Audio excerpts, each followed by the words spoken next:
Good evening, I am Sana Khan and you're watching WION's special broadcast at 8. On Wednesday, India's Army Chief General Bipin Rawat sent out a stern warning to people in Jammu and Kashmir who interfere with anti-terror operations in the state. Let's listen in to what he said. Now request the local population that people who have picked up arms, and these are the local boys, if they want to continue with this acts of terrorism, displaying flags of ISIS and Pakistan, then we will treat them as anti-national elements and go helter-skelter for them. Now, this is a kind of statement that was a long time coming. Given recent incidents of stone pelting in Kashmir and the hostile conduct of the locals, army casualties were evidently getting higher. His statement has shaken certain sections in the state and triggered a debate. Union Minister of State for Home, Kiran Rijiju, came out with a reaction as well. Let's take a listen to what he said. That national interest is supreme. Anybody who acts against the national interest will be treated as somebody who has not done his duty. So I don't see anything wrong in what Army Chief has said. All right, this is our special broadcast tonight where we dissect what General Rawat said there in his statement and look at the debate that this in fact has thrown up. We will be discussing this and more in just a bit with a panel of guests this evening to see the repercussions of what the Army Chief said in his statement there.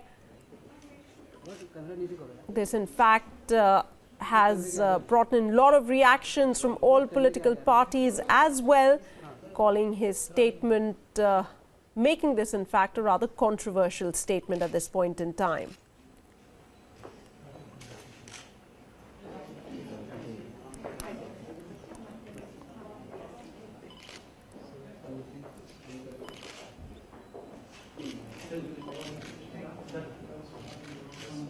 In fact, once again, we are getting you this broadcast to look deeper into the repercussions of the Chief of Army Staff's latest statement, where General Bipin Rawat sent out a stern warning to the people of Jammu and Kashmir who interfere with the anti-terror operations in the state.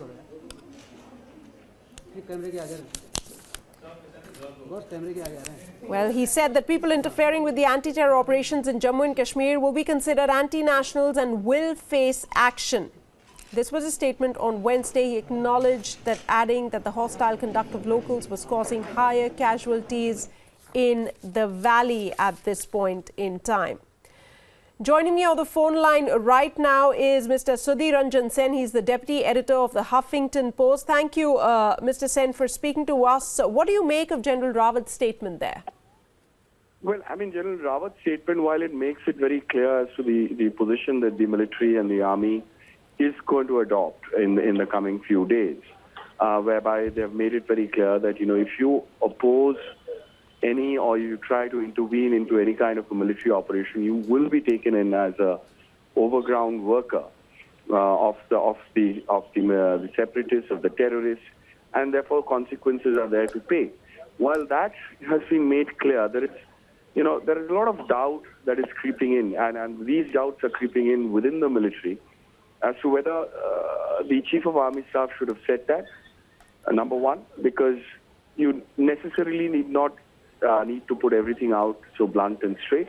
And second, what kind of a message is it carrying, sending out to the people of Jammu and Kashmir? Because there is a view within the military as well, which says that, that perhaps there is a need to extend an outreach to some of these people who are genuinely feel that they have been let down.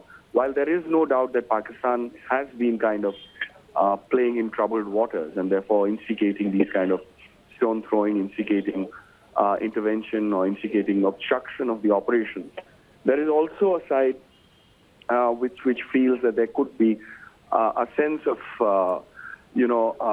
being left out, of not being heard, and that needs to be addressed. So it cuts both ways, I would say, and it is also an indication of the fact what the general has said is the indication of the apprehensions of the government. that the summer in Jammu and Kashmir is likely to be hot. Right. Right. Mr. Sen, do stay with me. Joining me right now from Srinagar is Mr. Gauhar Gilani. He's a senior journalist. Also joining me from New Delhi is Major General D.N. Khurana, a defense analyst. Let me come to you first, Major General Khurana. Was this statement from the Chief of Army the need of the hour? Were things really getting out of hand? What's your take? I think the statement has come at a very right time. The statement has been rightly worded, and there was a requirement to send a very stern message to the mischief makers. Let's not forget that at the present moment, Pakistan is continuing with the proxy war, and this is one new element which has been added to the proxy war. With the snows having come on the mountains, the passes having got closed, the line of control is comparatively quiet. The valley had started settling down. So this is the new element that they've added to ensure that the locals are incited, that the sleeper cells are activated, and the security forces are kept on the alert. So therefore, I think it was at the right time, and the right stern statement has been made by the Army Chief. All right, Major General Khurana. Mr. Gilani, coming to you here, the defense analyst on our show, saying that the timing couldn't have been better, and this is a strong message as well. But on the ground, according to you, does this kind of tough talking really help? I would politely disagree with Mr. Khurana. Because this statement in Kashmir on the ground is seen as a threat against people of Kashmir and common people of Kashmir, and is seen as, some people are saying it, the army has declared a war on the people of Kashmir.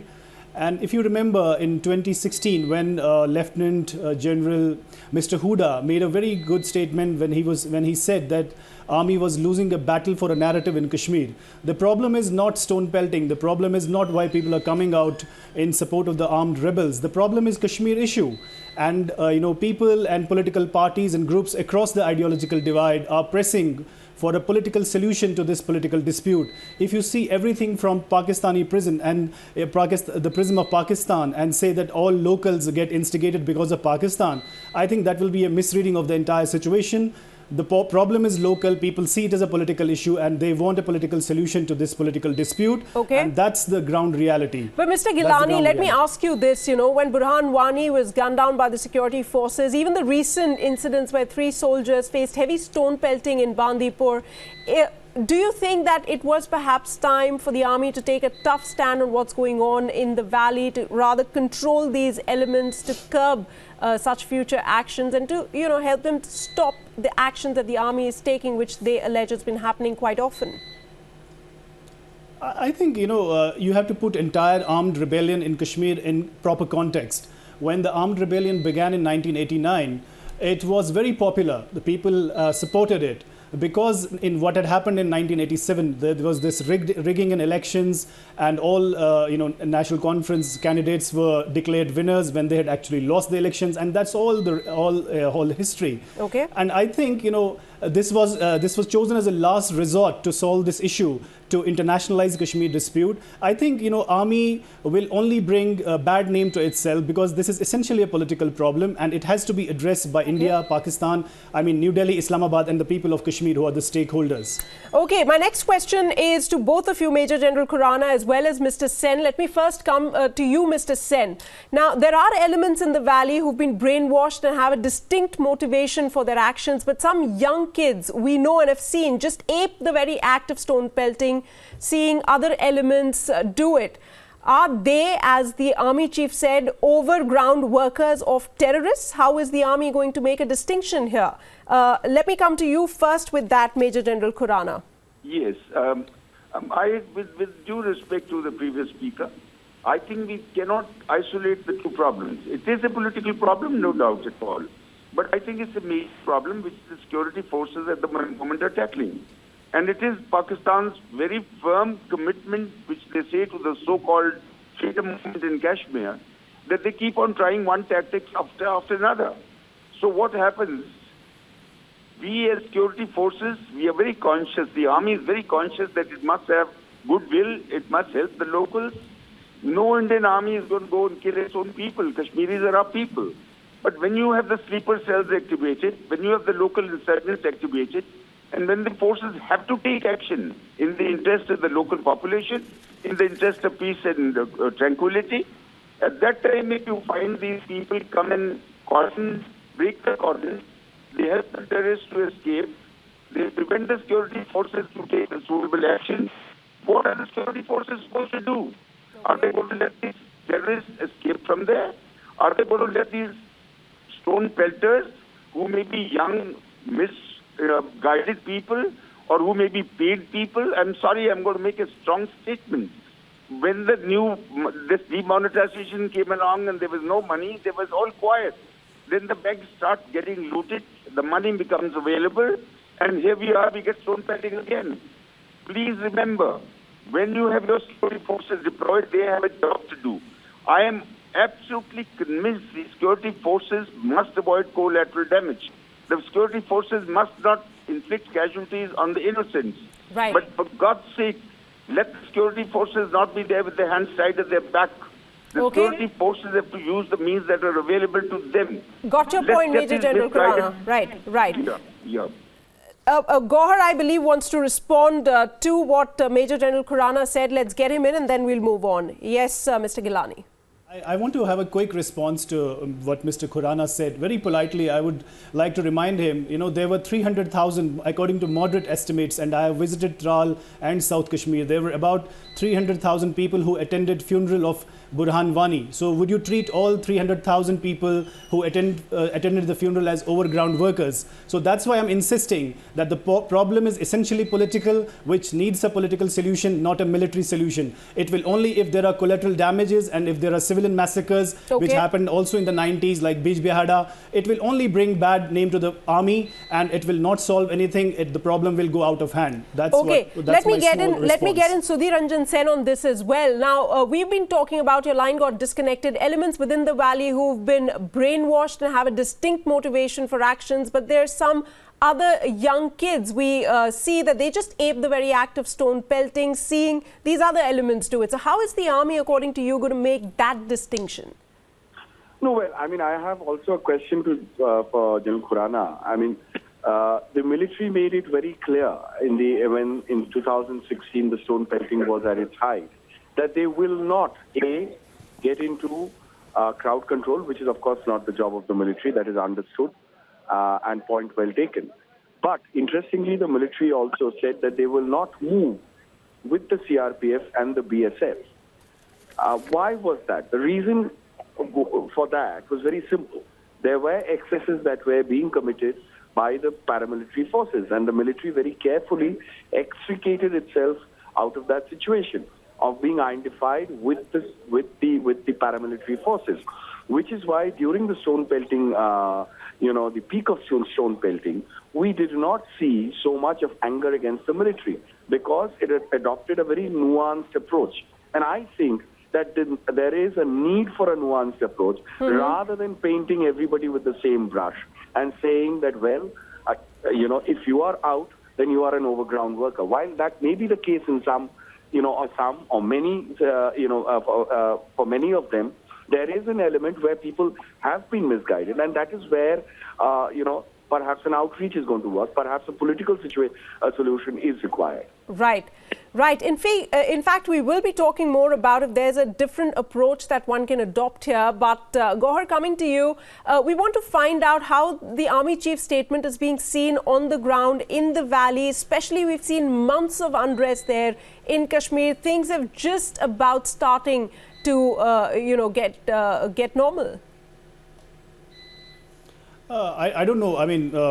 Normalcy in Kashmir is a very, very problematic word because, in moments of peace or it is addressed as deceptive calm because, it needs a small trigger like anything like civilian killing or a collateral damage or any event which can snowball into, because ultimately the problem is political, as I have been insisting. And I think, last year when the army commander made a statement that it is a political problem and it needs a political solution, that statement was very well received by the people of Kashmir, and it was very well, appreciated what the former army commander has said. But right now, this statement from the army is not seen very, it has not been received well, because it's seen as a threat against the common people, and it has seen that as if the army has declared war on the people of Kashmir. And you have to understand why people are coming out. There are also atrocities by the police, the paramilitary, because there are nocturnal raids, there are other atrocities. So you have to see it in proper context. Why is it happening? Pakistan cannot come every time and say to people, you please come out and raise slogans, or come to pelt stones. So it will be a very, very naive approach if you think so, and if you analyze this situation in this manner. Right. I think this problem has to be addressed by political parties and stakeholders who can actually, I think the calmer heads, we need calmer heads. Let's in fact take this point forward to Major General Khurana. Sir, do you believe that the Army Chief's approach had it been slightly more compassionate, it would have helped the case better? Look, at any time you have to be compassionate, and let me assure you that the Indian Army is a compassionate army. But please, I want to make one thing to the other panelists and to you, and through you to all the people who are watching this program, that please consider the security forces as an integrated element. They are not Army, CRPF, BSF or police. Army only comes in when the things go beyond the control of the police and the CRPF and the BSF. And when the Army comes in, we would not like to be anywhere close to the crowds. But if the crowds are breaking the cordon, and they are not permitting you to carry out your operation against the terrorists, that is helping the terrorists to slip away to further damage. There is no question at the time. Right. The statement that the chief has made is not anti-people. The Indian Army is the most compassionate army, and let me tell you... Right, but you're saying the Army is doing their job and it has to, be left alone to do that job without any hindrance.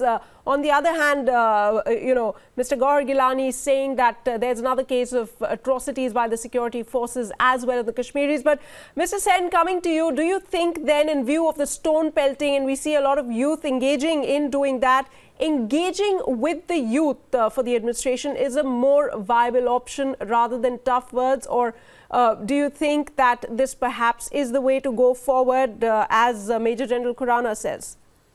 Well, I mean, you see, if you look at the broader canvas and the broader picture, there are two approaches that can be, that is there. One approach is we are going to beat people into submission, whereby we do not negotiate, we do not engage with, say, the political, the leadership that is there. Not perhaps the mainstream political leadership, but what I'm talking about is the political leadership that, say, is on the outside. So you can take an approach of beating them into suppression. Is that we do not talk, and if you come in our way, we are going to go after you. All that is fine, and the military, as General Khurana was saying, I agree, it cannot go in with its hands tied to the back. But at the same point of time, statements like, if you come, then you are part of them, painting everybody in the same brush also doesn't help. Mind you, Kashmir is a very nuanced and a very complicated and a very complex solution, and therefore it requires very nuanced statements to be made. And I have been speaking to very senior generals who've served in Kashmir, and they feel that perhaps a statement, had it not been, it need not have been made, because it is known, very well known, that you cannot obstruct the military. Why military? There are laws which said you cannot even obstruct a central government servant. Right. So to give out a statement like that, perhaps, is going to send out a message which is going to alienate people much more. I will take General Khurana and the other panelists back to a couple of months ago, when General Huda, who was then the chief, the army commander, after a boy was shot accidentally, came out on his own and said that we are sorry. Before the court of inquiry could come in. And while he was, criticized, but that saved the day for Kashmir.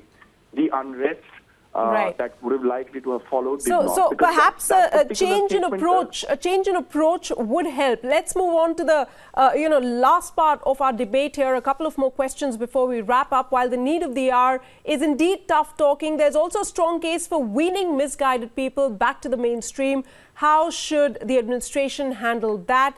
How should the government handle that? Let me come to you, Major General Khurana. At the end of the day, misguided elements need that extra bit of compassion. How does then one deal with this? I firstly entirely agree with you that there is a certain amount of compassion which is required. I also agree that this is a political problem. But let's please remember, it is not either or. It has got to be a multi-pronged approach to this problem. Please remember, in all counterinsurgencies or insurgencies around the world, it's been proven that when the state looks to be weak or when the state is submissive, the insurgency rises.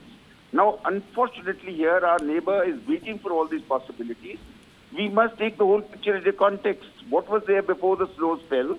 What was it when the LOC was active? What is it now when the snows are there and the passes are closed? So definitely we should do it with compassion. Definitely we should take them into confidence. But have you seen there is no reaction from the Hurriyat? Who do we talk to? In any case, it is not the army's job to be talking to the political people. Army will only come in when they're ordered to take action, and that also when the police forces cannot do it. But let me assure you that we have very clear instructions in the army down to the lowest commander, to a last night, right all the way to the general. And I have operated in the situation in Kashmir for 7 years. Right.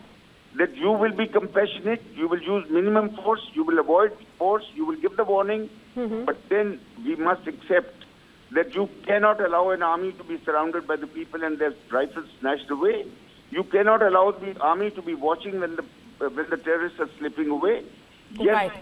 sir, and yes, ma'am, I agree. Be compassionate. Talk to them. There are people.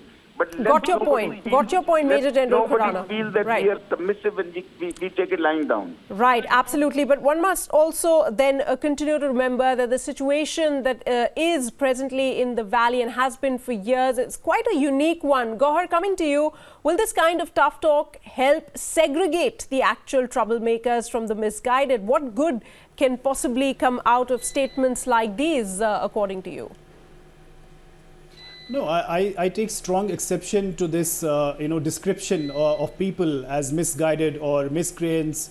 You cannot criminalize a political aspiration. There is an aspiration on the ground, and that's the reality on the ground. I think what needs to be done is in the early 90s, there was an approach outside the interrogation center and torture center. There was this line written as kick them in their pants and hearts will follow. So there were these atrocities. And what happened? Did Kashmir problem go away? It did not. So then the army adopted a nuanced approach, which was taken from the Northern Ireland, the policy of WAM, winning hearts and minds. Jawan or Awam Aman Hai Mukam, that line was used. And the army also started Sadbhavana operations, goodwill operations. So I think, this kind of thing, these kind of both approaches, whether carrot and stick policy, that will only address the law and order problem. But the Kashmir problem will not go away unless it is addressed politically. That is the larger message. Right. Now, Sudhir Ranjan Sen, let me come to you. It's a double-edged sword, isn't it? How do you think this should be correctly handled? Let's start with the closing comments, starting from you. Well, I think I completely, agree with what Mr. Gilani is saying, that there has to be a very nuanced kind of an approach. It cannot be either this way or the highway. That really is not going to work. It is only going to aggravate the issue. We have seen the military bring back Kashmir from the brink, hand it back to the politicians, restoring the political activity out there. And there is that much that that the military can do. But having said that, one must also be very careful. I mean, military commanders do have a right to give out statements. They are commanders, they are leaders of the country as well. But at the same point of time, I do not, frankly, think that painting everybody in the same brush is going to help. And it is going to increase a sense of heart in a way. Or it is going to, or it is just playing into the hands of the adversary. Right. By giving out some, these kind of statements. Because if the adversary has and is using every available opportunity to create trouble in Jammu and Kashmir, then there is no reason why they will not use this. And this is a statement that is going to be used as this is how the Indian Army behaves, which is not the case. Indian Army is a very responsible force. But right. it is so easy to twist these kind of statements, and therefore statements such as these need to be nuanced. Right. Major General D.N. Khurana, what do you have to say? Would you not also agree that painting everybody in the same picture is not the need of the hour, a more nuanced approach, a softer approach, perhaps a more tactful approach is what is needed? There are no two views about this. That there have to be multi-pronged approaches.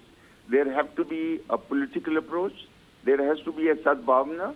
Let me tell you, the Indian armies, we probably know that they have opened schools, they have opened medical places, That's right. They help people in all problem areas. That is sadbhavna. They are our people. They are no different than the people in Delhi or UP or anywhere else. But for God's sake, the second part has to be kept, because I am afraid I must slightly disagree. This is not meant at everybody, the statement of the chief. He is talking as the Indian Army chief. He is talking on behalf of state. He is trying to send a message across to those people who are only being brought there either on money or maybe bravado. A lot of people. They look, please keep away from this. We will tackle this to you. Of course, it will be compassionate. It must remain compassionate. It must remain minimum use of power, minimum use of force. But please, let us not be apologetic about it. Let's do the two-pronged approach and do it firmly. More, of course, emphasis being laid on the sadbhavna part of it, on the political part of it, but don't please tie your security forces' hands at the back. Gauhar, last word from you. What do you think is going to be the impact of this in the days to come in the valley? This tough talk coming in from the army chief. Will it bring any good at all, or would rather it would, this kind of a statement would really not make a difference on the ground? I think it's also sending a message that the PDP-BJP government here is also following Mr. Doval's doctrine, which is that we will not bend and we will not adopt a soft approach and we will not talk to Islamabad, we will not talk to the people of Kashmir. And if this army's statement has also come at a wrong time and it has been worded not very well, and I think this is also seen as that it is also part of Mr. Doval's doctrine, and I don't think this is going to help. And unless New Delhi, Islamabad and the people of Kashmir, the stakeholders of Kashmir will talk and get together and try to resolve this problem with a very kind of softer approach, and realizing that it's a political dispute which needs a political solution. Absolutely. We've got, three different, very interesting views there. Some believing that this is the right way perhaps to go forward. The view from Kashmir coming in is this will not work in the long run. And Sudhir Ranjan Sen saying that a much more nuanced approach is needed, a combination of things that need to be done at the same time to address this issue. On that note, I'd like to thank all of you, Mr. Sen, Mr. Gauhar Gilani, as well as Major General Khurana, for joining me on the show this evening. With that, we're taking a short break. More news and updates follow in just a bit. Stay with us.